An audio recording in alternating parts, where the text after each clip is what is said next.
Marcel Dou Roig has been a professional performer for 25 years.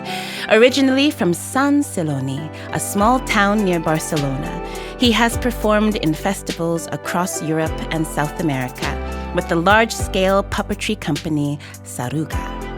Marcel made the move to New York to continue studying dance and theater, eventually creating his own dance company there. Today, he calls Cranbrook home, where he remains involved in the arts, including Key City Theatre's recent performance of Cabaret. Welcome, Marcel. Thank you so much for having me. Oh my goodness gracious. I am vibrating with some energy getting to speak with you because you have an incredibly diverse, far-reaching spectrum of work that you have been a part of, places where you've performed. Mm-hmm. And I would love to just paint a picture for the folks who are listening. Can you speak for us what it is you do and some of the highlights of work that you've gotten to do over the years? Just a few. Well, it's the first time that they asked me to paint a canvas, and it's beautiful how you put it, because I feel that first image came to my mind is like a Kandinsky, lots of colors and random shapes. My life has been a roller coaster of going into a one art form and then going to a different one. And I feel that from a small little town in close to Barcelona, that's where I was born, going all the way to Cranbrook, to the East Kootenay. So it's a big leap. It was not at once, so it was like little pieces by pieces that I did this leap. And so one of my more shocking times, or like that stepping stone that brought me here, I feel it was just doing the jump from being an amateur on a small town, doing theater, to wanted to pursue a professional career into the arts. That was very scary, very shocking. I was almost frozen working at a day job, and my passion was the theater, so I didn't know how to do it. But what I found is like everybody who I spoke to, they were saying to me, you just need to do it. And of course, how you do something like that. So it's basically, after the years now thinking about it, it was a jumping out of a cliff. You need to do it. There is no half step down or half a step up. It's just you need to believe that even if you don't reach the bottom, there will be at some point some kind of a change. And I feel that's what happened to me. I just jumped into it. I went to the big city, Barcelona. I started my career as an actor and then as a dancer. And that brought me to get into a lot of companies that they were touring around Europe. And that's how I got into the puppetry with this Saruga company. They are still performing all over the globe. They do amazing, beautiful, giant puppets. And what they do is bring these parades into towns and they take the streets. Basically, it's having these large puppets, different kinds of animals, and they take the streets and bring insects into the streets on a large form. So basically, people get mesmerized with this larger scale puppetry. That brought me to travel to Chile and did a month of workshops with minorities down in Santiago de Chile. And after that, I decided to travel on my own. So I went down to Patagonia, and I was mesmerized with nature. But at the same time, I made the choice to wanted to be in a big, large city. So I moved to New York. And that brought me to North America on a stable basis. In New York, it's amazing to be in a big, large city like that, because every day you can see art. There's art everywhere, and large and big artists are performing there. So since going to see jazz or dancing tap dancing with some musicians on a stage to perform contemporary music, it was an amazing experience.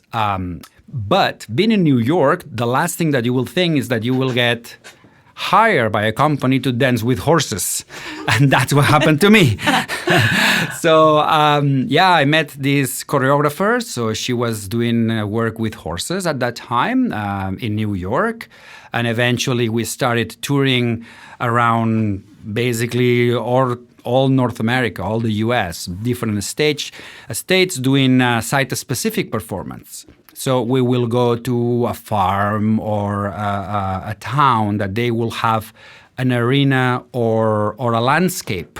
And we will bring horses from the area and do a week of creating a show. And then we will show. Sometimes with live music, sometimes with recording, sometimes with nothing but ourselves and the horses. So yeah, it was really amazing, really touching. I feel that the interspecies communication was an aha moment for my life. I felt that anything and everything could be possible. Just communicating with animals is something it makes you so humble because you need to somehow put yourself to a level of basic emotion, basic feelings, like that deep connection with yourself. There is no lies on the animal kingdom. It's like true or false. There is no medium ground. You go or you don't go. You be eaten or you eat. There is no other medium ground. So that was basically a really interesting experience because I had a chance to meet people that they had amazing backgrounds, but all connecting with the animal kingdom. So people who will do a natural horsemanship, that they are really established on the world and on the business of training horses for money. People who were like designing a zoo experience, how the people feels when they go into a zoo and they feel the animal. So it was like artists from all kinds of disciplines. So that was a really good experience and brought me to move from New York to Florida, just to continue my education with horsemanship. And at that point, I met my wife. So everything from there just changed because she was Canadian. So we decided to move back to Canada together and start a family. So I took a little break of everything. At that point, I feel that I had so many years of going like a gypsy, going from one town to the other, performing and sleeping on a couch and going to another place, having my own apartment. So everything was very chaotic. It gave me a lot of stability and ground. And we decided to come to British Columbia because we love nature and the mountains. So it was a non-negotiable, basically, a step for us. So we moved to British Columbia, and that's where we came to Cranbrook. And now we've been in Cranbrook for 3 years. And now I feel that it's the time where my creativity and my artist passion came back to wanted to amalgamate everything I experienced during all this life and putting it to my own company, with my own terms, explaining and doing the things that I really feel they are important. So I met Galen at the Key City Theatre, and he, after knowing everything I did, asked me if I would be interested on the Ed Festival. So that's how I created again another puppet and starting an elephant puppet. So going back to the natural world, right? And now we are seeing the Ed Festival as a continuity and trying to make it so that it's a festival that keeps going, the arts in Cranbrook. But also I created my own company, so I just want to put my fillers into the things that are important to me. So eventually I would like to perform with horses again and have some kind of like an experience for people. So a site specific, so people will go a place and will walk through, they see art more than sitting on a theater and watch something. For me, it's important that the audience is involved, not just emotionally, feeling what you're saying or what you're doing, but also physically, so that they can smell, they can taste, and they can move with it. And that's where I'm focusing on my company to be. Wow. That was a long one, eh? Oh, just rich. And so with the breadth of experience and energy and passion and ability. I guess my question wants to come back to your center or your core. So what does it mean for you, Marcel, to walk this earth as an artist? What is at the core? What's the sustaining thread through all of the many, many facets that you've worked through? Over the years, I came to the conclusion that the only responsibility I have as a human being in this world is to be happy, just for myself and for the rest around me. So I try to do everything with that point of view. Everything I do for my kids is about happiness. Everything I do for myself is about happiness. Everything I do for people around me, for the audience, is about happiness. Make them feel happy about something. Maybe something they didn't know, maybe something they knew and they reconnect with themselves. So I think that I'm centered now at this moment in life thinking, I want to educate people on things that I know and things that I experience. And I want to educate them or just show them so that they can take anything, little pieces or whatever they want from it. But it's about happiness. So when I go and in the morning and I feed my horses and I stand them with them and I just breathe, for me that's a moment of meditation and I feel happy. They make me grounded. They make me feel. I can hear the squirrel up on the tree screaming at me. I can feel the bird that's saying something. So I can connect with nature to a point that I feel that everything it's at peace. And that's how I want to show my art. Whatever I do is about happiness, peaceful, and unity. And I feel that it's very important at this moment because all the things that happen in the world. So I feel that more artists that they want to show that peace and that center and that happiness will create like a ripple effect and more people, the audience will feel it and maybe they will want to create their own art. Because I believe that everybody is an artist. We all are artists. As the human beings, we all have something different. And that's the beauty of it. If we all were and doing the same thing, if we all paint Kandinsky paintings, we will not be appreciating that painting. And I feel that that's what I want to say with that everybody can do something, whatever it is. It might be like a movement with your nose that you didn't know and you can do it. It's a special, whatever it is. If you can frame it, and that's the part of the education, part of like learning to be and work with the tools that you have as an artist, right?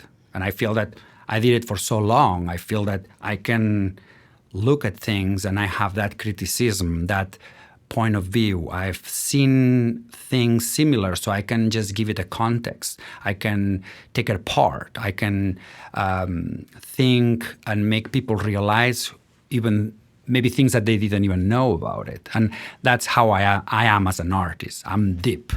And I like to go deep as I possibly can, right? So for me, art is everything has a meaning. Mm-hmm. We'll be back after a quick break. Do you love arts, culture, and heritage? If so, we've got just the weekend for you. On Saturday and Sunday, August 10th and 11th, 2024, the annual Columbia Basin Culture Tour is celebrating the region's thriving arts, culture, and heritage scene. Wherever you are in the Columbia Basin, you're invited to visit fascinating cultural and heritage sites, meet skilled artisans, shop for original art and fine crafts, and enjoy special events. We've got a wide range of venues open from 10 a.m. to 5 p.m. each day. Choose your own schedule and route through participating locations. Best of all, the event is completely free. So mark the Columbia Basin Culture Tour on your calendar, Saturday and Sunday, August 10th and 11th. For more details, visit cbculturetour.com.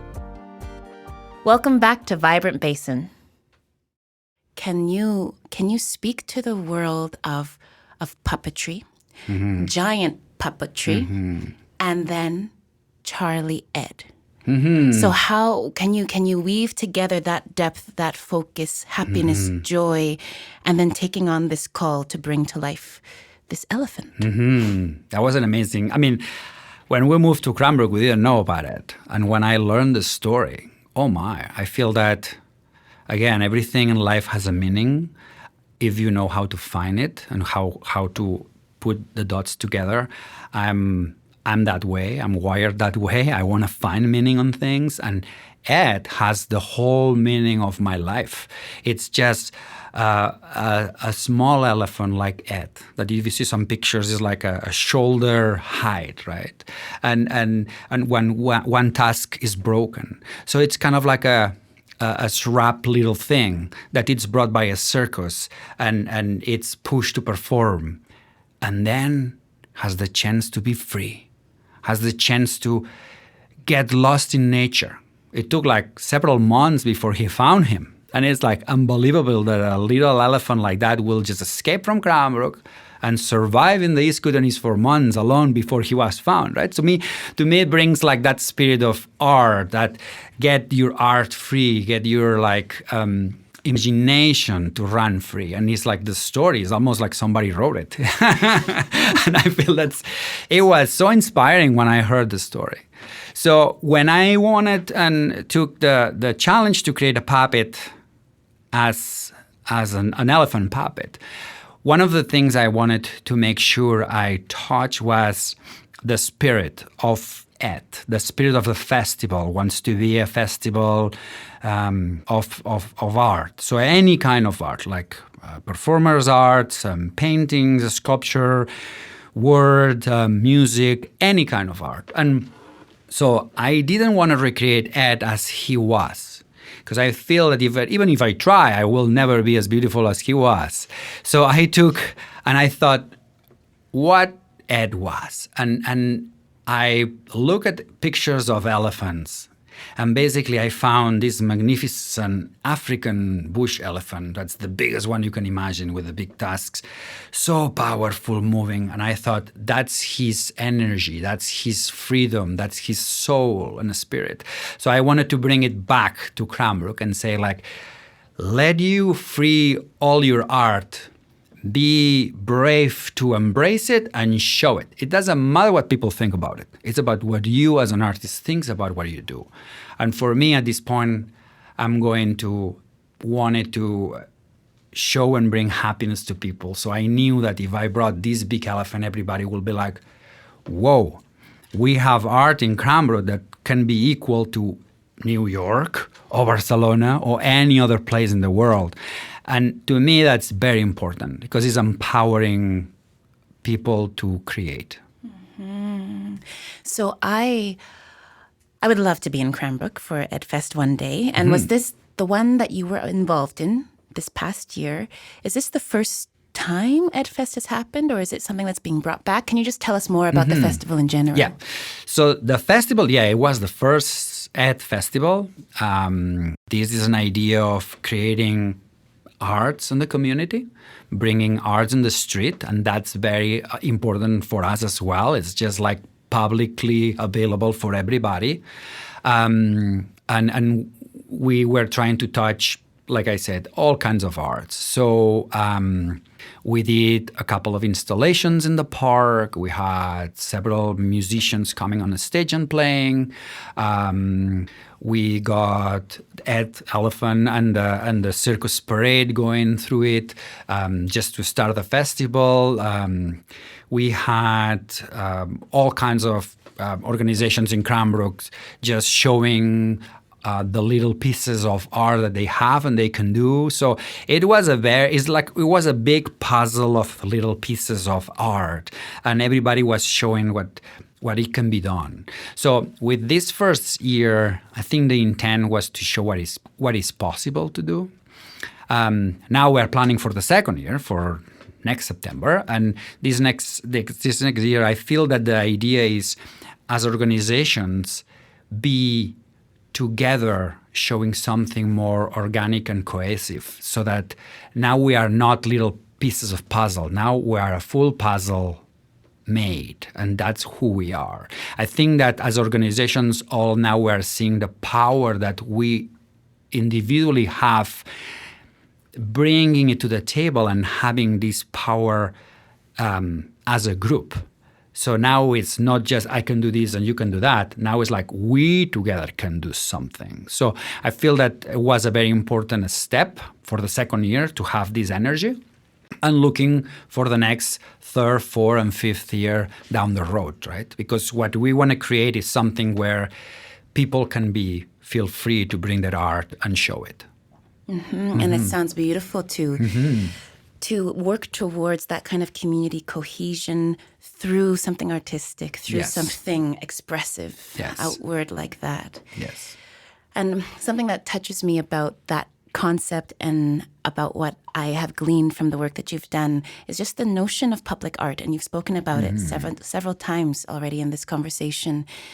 And for me, as somebody just walking down the street, it's a mind-blowing experience to have the opportunity to encounter an artist or art, and to be forced to encounter, to be taken out of my, head down, walking down the street with my backpack, and have to encounter emotion or encounter expression. And I know you've given us something, but can you just pull us in even more with what public art means for you, and why you want it?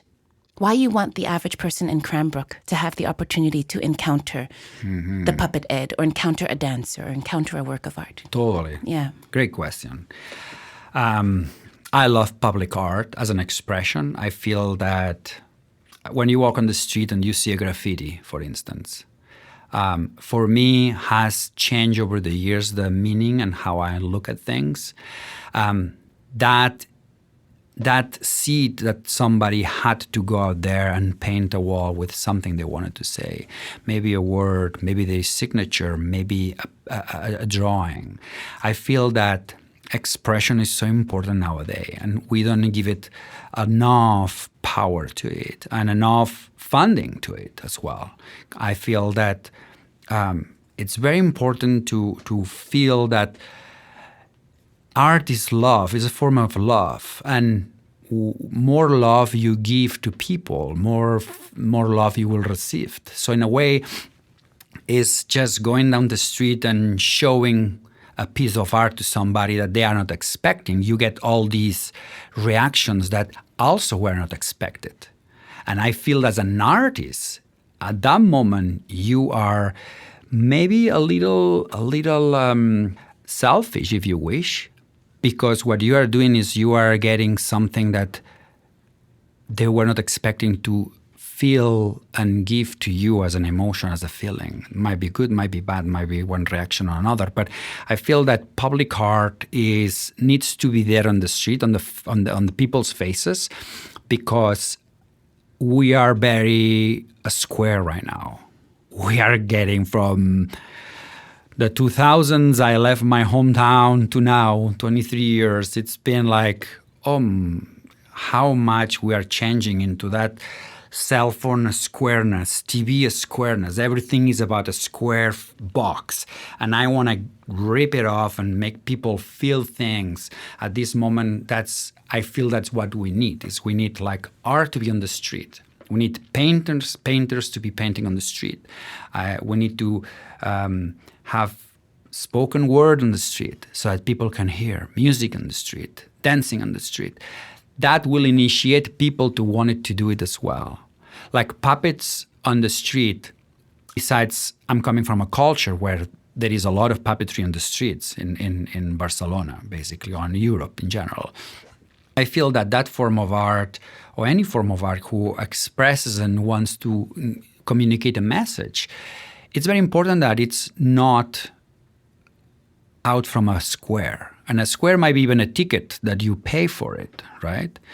I think that we need to show art because that's an expression, that's a form of communication. It's natural to our human being. And if we put it inside a theater or paid by a ticket or whatever form it is, now we're just saying this art is just for who can pay for it. To me, that's already like a point of like, is it really true art if you are just going for the money? And of course it is. But also it has that double-edged sword, right? Like And you asked me to go deep. That's why I'm going that route. Oh, do it. Like that duality is like, I love to go to see an opera and see a ballet and see these beautiful artists that they work so hard to get to that point, to show me and make me feel vulnerable and make me feel touched by what they do. But at the same token, I really want to go to the street and see an artist performing there because they need to do it. They want to express themselves. And I will look at it, and the same way I'm looking at the show in the Lincoln Center in New York. So for me, it's very necessary to have art on the streets, because the people who might not even be maybe educated, they never got the chance to go and see. Maybe they never even got the chance to anybody to explain what they are looking at Kandinsky. It's like somebody will need to translate that into a feeling. And that's, for me, why art needs to be on the street, so we can all have a discussion about it freely without feeling that, oh, I have the right to do so. Oh my goodness, yes. Yeah. And so since we are capturing your wisdom here on this humble podcast of ours, can you envision the young soul or maybe the old soul who has this passion in them, but has been maybe where you were years ago when you weren't sure how to get started? You could feel it in you, but you didn't know how to just get yourself out there. For the person in Cranbrook or in Nelson or in Fernie or wherever they're listening from, and they feel that fire, but they're holding themselves back, what would you say to them to help them break through that barrier? I honestly, and I think we started talking a little bit even before we started recording about the volcano, right? An eruption, you can control it, and it comes from maybe a place you didn't even expect. So I feel that wherever is your call, you might not even know. I didn't even know that I will be like doing puppets in Cranbrook when I started, but here I am. And I feel that it's all about, having the feeling, having the emotion, having that need or that seed that burns, that fire you mentioned, that fire burning inside, letting it go. The first thing that you might do might be completely out of the box, might be out of your nature, of your comfort zone. It doesn't matter. That will bring you to something else. And that will bring you to something else. That is that Chinese saying that's like a 10,000 steps trip starts with a first step, right? So you need to be able to do that first step. And if you are frozen by it, just be it. Feel it. Because there might be something triggering you to do something else. And you might not even be like, well, I don't really think that that's what I want to do. It doesn't matter. The thing is like you do. Doing it is very important. Getting frozen might be a time for you to accumulate that energy that you need to explode. Like the time that the little caterpillar stays in the cocoon, right?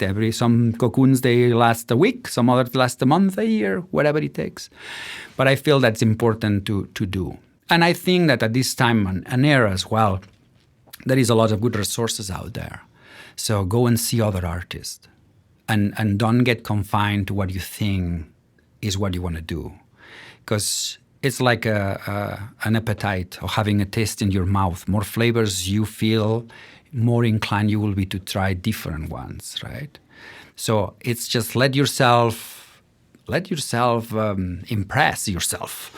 Like discover what you want to do in a sense that you don't know. It doesn't matter. It's just important that you keep doing it. Thank you for that. I think I'm ready to ask you our final, sadly, but this question, which I ask everybody, $1 million question. Okay. How has your artistic practice shaped, shattered, or simply shifted your understanding of yourself, your heritage, or the community you live in? Good question, for sure. I feel that rediscovering yourself with things that you maybe never thought you could be doing. It questioned me. What do I really want in life? As an artist, but also as a human being. And, you know, like if you asked me 5 years ago, I would say like, oh, I'm good as I am. And now I have 2 beautiful children that I didn't have 5 years ago. And they make me be passionate again to things that I lost on the process. That connection with that child energy that's naive and wants to explore the world and it's ready to eat it all at one bite. And I feel as an artist, you know, they say many times, oh, don't eat the elephant in one bite. As an artist, you need to. You need to try to swallow it all because that's how you are going to feel something different and new. So I said that my heritage, it's been in me as my ground, but now that I'm in a different geographic location in the world with different culture, I embrace it all as we are here, we've been all here, and we want the same thing. So if you paint green or I paint red, it doesn't really matter. What matters is that we all want the same thing. Life is expression. Just let everybody express themselves. Beautiful. Thanks. So, if there are folks listening who want to stay close to the work you're doing or the work you're producing, is there a way to find you online or to follow you elsewhere? Sure. I have my Bohemian Misfits social media in Facebook, and I have Instagram as well. I feel that these are platforms needed in these days to touch people, like you said, that listen to the podcast and want to understand. But if you Google my full name, you can find me out there in the world of digital media somehow, maybe dancing with horses, maybe doing puppetries in the streets, maybe even doing like crazy stuff online, whatever. Maybe I didn't even know what is out there, right? But yeah, I will say that would be the best way to reach me. Wonderful. Thank you so much, Marcel, for joining us. Oh, thank you so much. It was a pleasure to be with you here. Bye for now. Bye-bye. Thank you for listening to the Vibrant Basin podcast. I'm your host, Shayna Jones. Vibrant Basin is produced by the West Kootenay Regional Arts Council. Thank you to our sound technician and editor, Carlo Alcos, and our producer, Kaylee Linz, with production support from Margaret Tessman and Natasha Smith. Thank you to the Government of Canada and United Way British Columbia for their support of this project. You can find all our episodes on your favorite podcast platform or the West Kootenay Regional Arts Council website.